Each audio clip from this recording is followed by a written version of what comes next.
Hello, good morning guys. Kamusta po? Ako eto, lamig dito. Lamig-lamig po. Mamaya-maya tiklop na ako ng mga damit. Syempre, di ba? Kasi tuyo na, alam ko yan kasi naka-heater kami, magdamag, walang patayan. Kasi sa sobrang lamig. Kasi kapag pinatay mo yan, magkakasakit ka naman. Kaya, so mama na lang. At saka marami kang babayaran kasi pag patay sindi, di ba? Di ba? Nag-isip ako kung anong lutuin ko, ulam.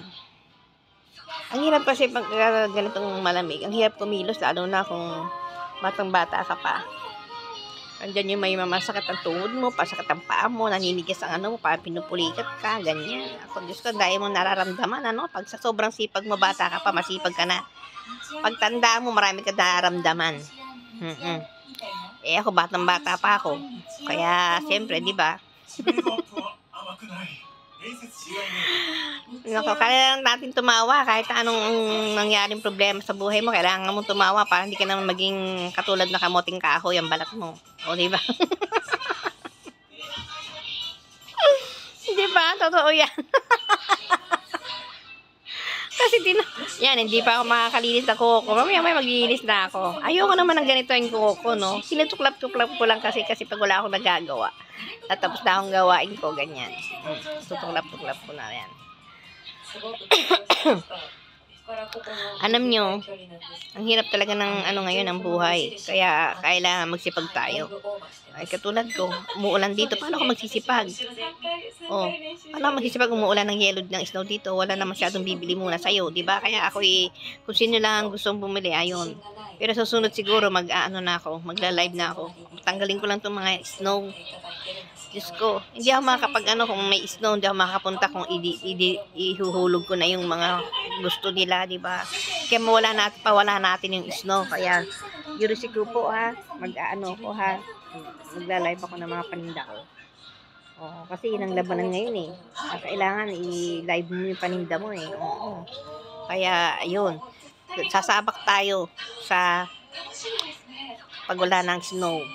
Kaya tulungan nyo naman ako. Yurisiku sa inyong lahat. Lahat ng mga pwede nating padalan. Tapos po, magluluto na rin ako. Ganyan.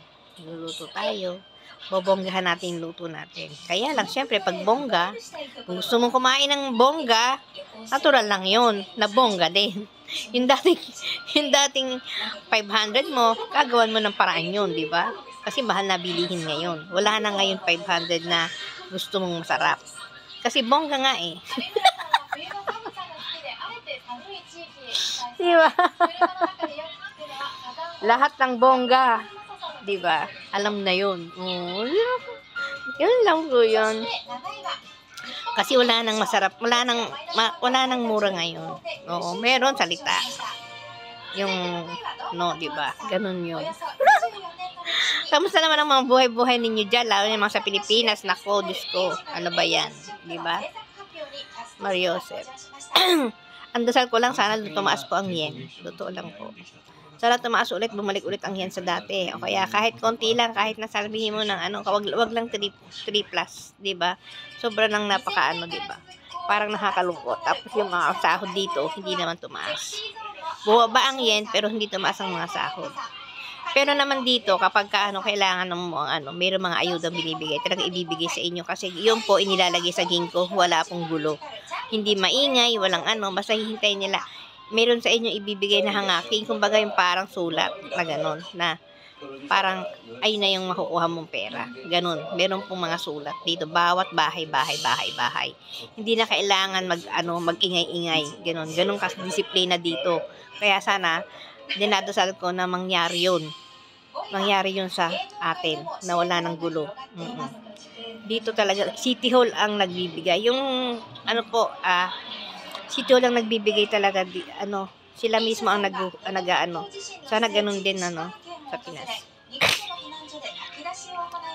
Maayos. Walang gulo, maayos. Bumalik na ulit sana yung dati. Na style ni Pangulong Duterte, no? Bumalik na sana ulit, no? Na disiplina na ang tao. nawala ang mga basura, nawala lahat. Lahat nawala. Yun na lang. God bless po sa ating lahat. Ladong-lado na sa Pilipinas. Sana maayos na lahat to, no? Sana dito mawala na rin mga sakuna, mga problema, mawala na rin sa lahat sa atin. Thank you po. Salamat po. Bye. See you.